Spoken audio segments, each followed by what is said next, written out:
Some cars fade into the junkyard faster than you can make the last payment. And then there are the others, the legends, the ones that refuse to die no matter how many miles you throw at them, how many owners abuse them, or how many winters they endured. Your neighbor's shiny new SUV might already have a warning light or two, but these old beasts, they're still starting on cold mornings, still pulling heavy loads, and still making mechanics shake their heads in disbelief. Today we're counting down 10 old cars so tough they practically come with an expiration date set for never. From farm trucks that shrugged off explosions to luxury sedans built like bank vaults, we're about to meet the cockroaches of the car world, only a lot more charming.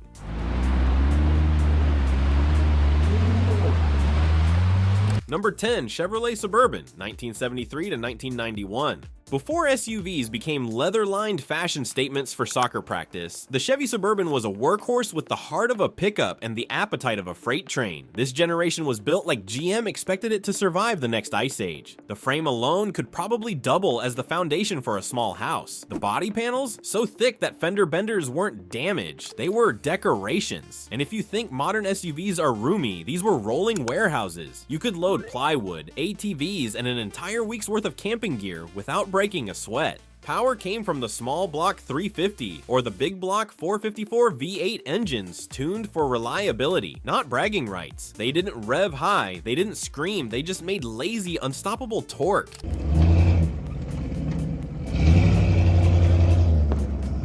And the best part? Everything was mechanical. Four-wheel drive was a lever you pulled, not a dial that beeped. These Suburbans weren't pampered. They lived in ranches, oil fields, construction sites, and the kind of rural backroads that eat lesser vehicles alive. Even today, you can find them still hauling trailers, climbing mountain passes, and burning regular gas like nothing happened in the last 40 years. Number 9, Jeep Cherokee XJ, 1984 to 2001.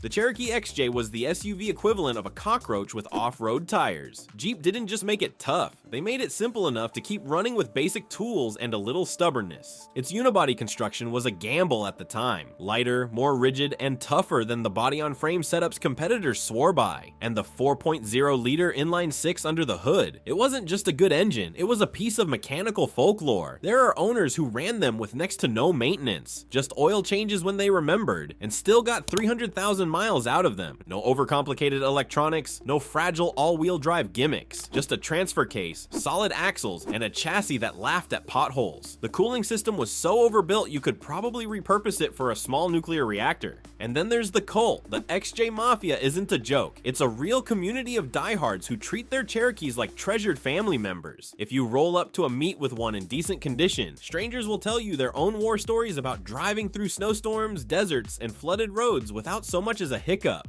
Number 8, Ford Crown Victoria, 1992 to 2011. If a vehicle could apply for sainthood, the Crown Vic would be first in line. Built for police forces, taxi fleets, and people who just needed a car that could take a beating, this thing was the sedan version of a steel baseball bat. The secret? Body-on-frame construction, the same rugged design as a truck hidden under a family car disguise. The 4.6-liter V8 wasn't high performance, it was high survivability. These engines ran cool, calm, and collected even after hours of idling in the summer heat. Police forces used them for high-speed chases, pit maneuvers, and off-road shortcuts that would cripple a normal sedan. Taxi companies scooped them up after retirement and ran them for another few 100,000 miles. Even now, retired Crown Vics still serve as cheap, bulletproof daily drivers. Some with 500,000 miles are still running rideshare gigs, making passengers wonder how a 20-year-old ex-cop car still feels so solid. Number 7, Mercedes-Benz W123, 1976 to 1985. The W123 wasn't just overbuilt, it was ridiculously overbuilt. Mercedes engineers doubled the thickness of key metal parts, gave the doors the weight of a small planet, and put in engines so understressed they seemed bored by the idea of movement. The diesel-powered OM617 was the star, simple, durable, and capable of running forever with basic maintenance. No turbos to fail, no fragile electronics, just pure, unfiltered German engineering. In places like Morocco, these cars are still running as taxis with 600,000 miles or more, often on original engines.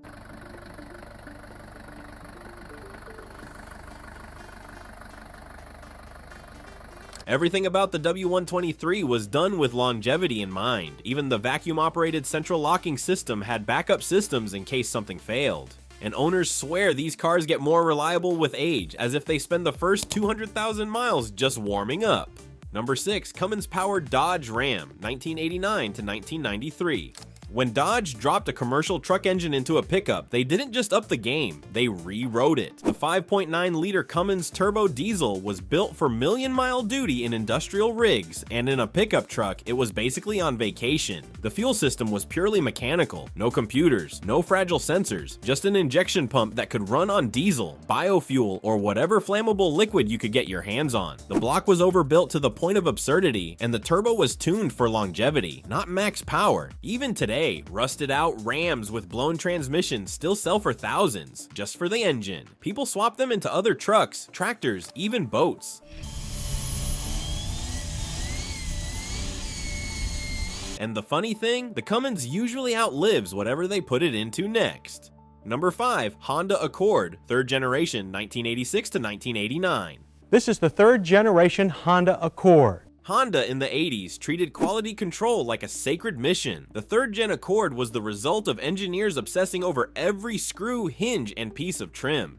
The engines were marvels of efficiency and simplicity. No overcomplication, just smooth, predictable power delivery. Manual gearboxes felt like they belonged in something twice the price, and even the automatic transmission shifted with a precision most brands still haven't matched. The attention to detail was insane. Weather stripping that lasted decades. Door hinges built like they were holding up a bank vault. And while the styling was modest, these cars aged gracefully, both mechanically and aesthetically. To this day, you can find them running in remote parts of the world, patched together with whatever's on hand, and still starting every morning like it's 1988. Number 4. Volvo 240, 1974 to 1993. The Volvo 240 was the poster child for boring but bulletproof. It looked like a refrigerator, weighed about the same, and had the crash safety of a small fortress. Under the hood, the B21 and B23 engines were almost comically overbuilt. Volvo tested them by running without oil until they seized, then redesigned them to last longer. Hitting 400,000 miles was normal. Hitting a million wasn't unheard of. Everything inside was made to last. Seats designed by orthopedic specialists. Switchgear that still clicks perfectly decades later. And no unnecessary tech, just simple mechanical systems you could fix with a wrench and a little patience. In certain cities, owning a beat-up 240 became a kind of anti-status symbol. I could get a new car, the owner says, but why? This one will bury me. Number 3. Toyota Hilux, 1979 to 1995. The Toyota pickup, known as the Hilux overseas, earned its reputation the hard way, by surviving everything. Top Gear's attempt to kill one is still legendary. They drowned it, burned it, dropped it, smashed it, and it's still fired up. The 22R and 22RE engines were simple, durable, and easy to fix in the middle of nowhere. Timing chains instead of belts. Cooling systems that handled desert heat while towing. Frames that laughed in the face of overloading. In war zones, the Hilux became the vehicle of choice for its ability to run with almost no maintenance. In remote villages, it's often the only vehicle that can make the trip in and out year-round. If a truck could earn a medal for bravery, this would be it. Number 2. Mercedes-Benz W126 S-Class, 1979 to 1991. The W126 was the luxury tank of its time. Mercedes gave their engineers free rein to make the best car in the world. Cost be damned. Everything was overdone, paint applied in multiple protective layers, galvanized steel to fight rust, and engines with tolerances so tight they required special assembly environments. The climate control had redundant systems in case one failed, and the suspension offered a ride so smooth it made Rolls-Royces feel clunky. Even today, it's not unusual to find W126s in service in developing countries as upscale taxis, racking up 500,000 miles and still looking dignified doing it. These cars weren't just luxury, they were luxury that refused to quit. Number 1. Toyota Land Cruiser 60 Series, 1980 to 1990.